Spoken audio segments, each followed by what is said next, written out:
Deep inside the steel coffin of a Tiger tank, the world is a rhythmic, deafening scream of metal on metal. The engine of a heavy Tiger breathes to life, a low, guttural growl that vibrates through the very crust of the earth.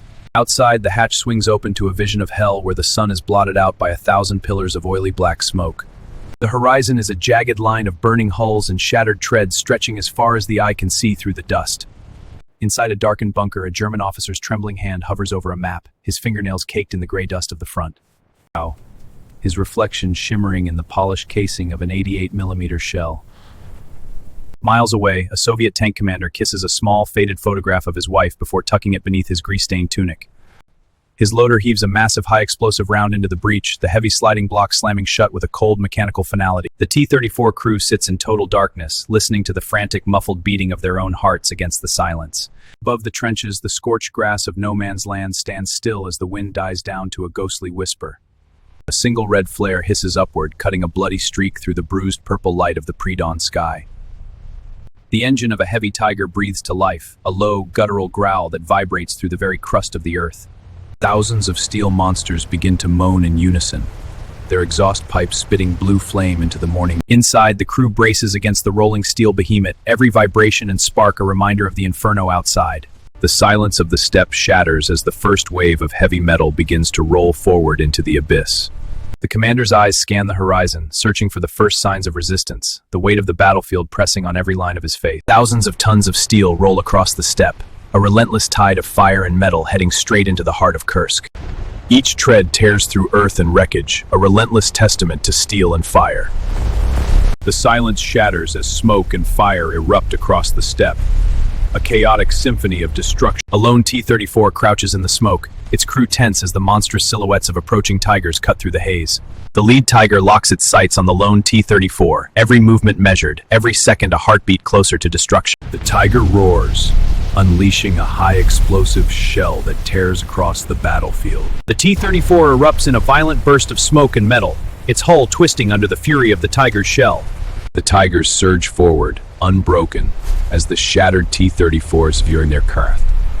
Kursk awakens beneath a gray dawn, a sprawling canvas of steel, smoke, and fire. The horizon ruptures in a continuous blinding sheet of orange flame as 3,000 Soviet guns speak at once.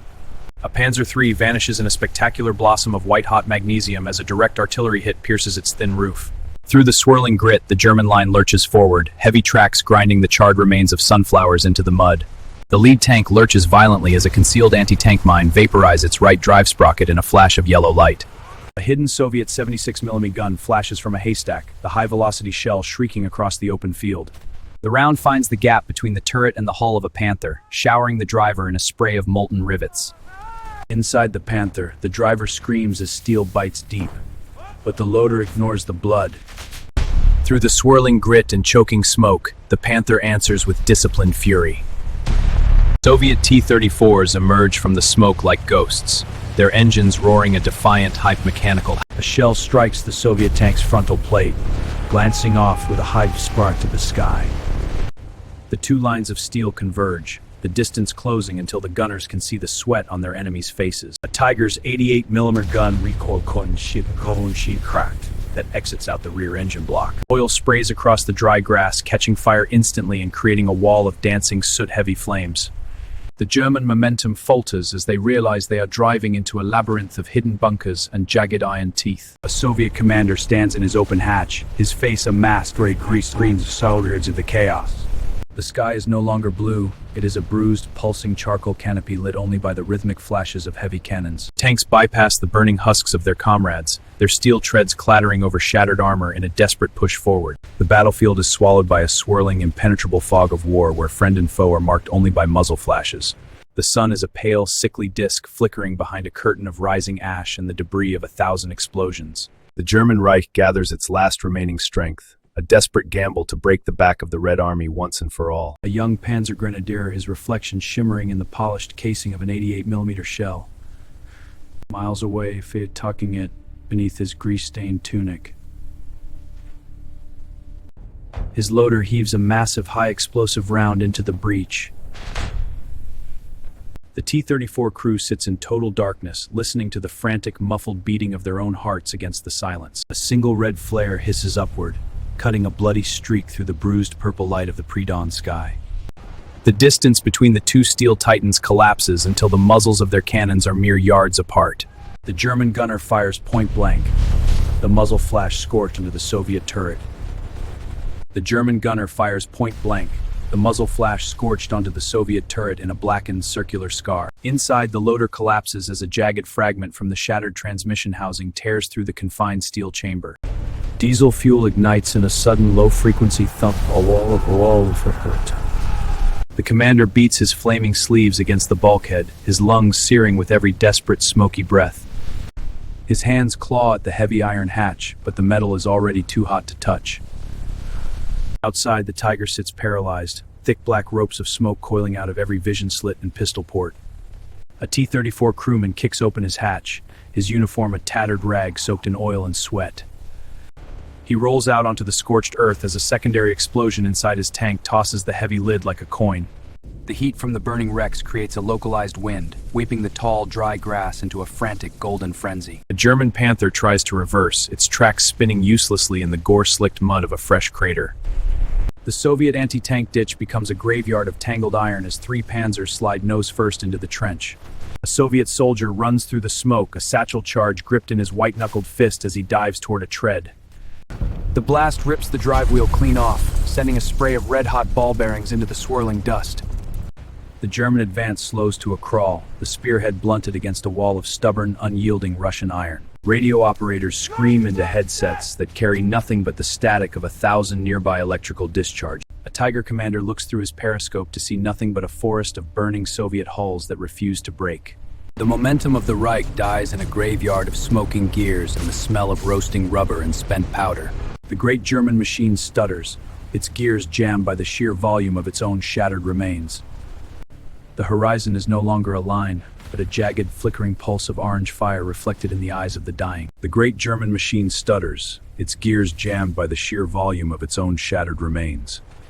The horizon is no longer a line, but a jagged, flickering pulse of orange fire reflected in the eyes of the dying. Tanks bypass the burning husks of their comrades, their steel treads clattering over shattered armor in a desperate push forward. The great clash has ended, silence descends on a scarred earth where the cost of ambition is etched into every crater, every twisted hull. The thunder of the high-velocity cannons fades into a hollow, rhythmic thud of distant, retreating engines.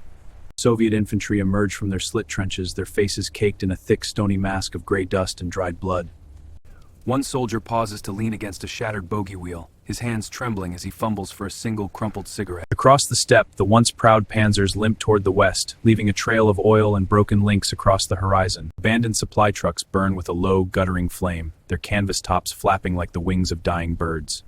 The great German machine, once thought invincible, leaves its jagged iron teeth scattered across the Russian dirt. A Soviet tank recovery vehicle, the metal shriek echoing across the silent valley. Sunlight catches the glint of thousands of brass shell casings carpeting the floor of a captured German battery.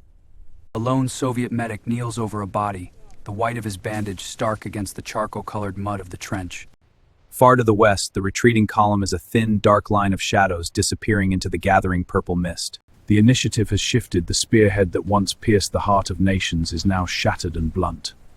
The sun begins to dip below the horizon, casting impossibly long shadows of twisted gun barrels across the plains. A sudden gust of wind kicks up a cloud of ash, swirling it around the rusted carcass of a fallen giant. The orange glow of the sunset mimics the fires of the morning, but the heat of the killing has finally gone cold. The Russian steppe remains, vast and indifferent, swallowing the bones of the greatest armored clash in human history. 100 miles of fire have been reduced to a graveyard of silent, cooling iron. The tide has turned. The spearhead that once pierced the heart of nations is now shattered and blunt.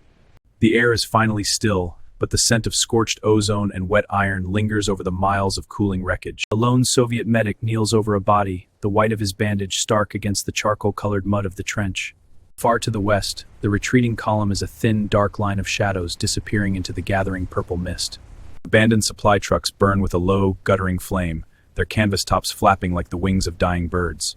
The great German machine, once thought invincible, leaves its jagged iron teeth scattered across the Russian dirt. A Soviet tank recovery vehicle hooks a heavy chain to a turretless hull, the metal shriek echoing across the silent valley. Sunlight catches the glint of thousands of brass shell casings carpeting the floor of a captured German battery. WWII history. The 100 Mah have been reduced to a gray var cooling iron.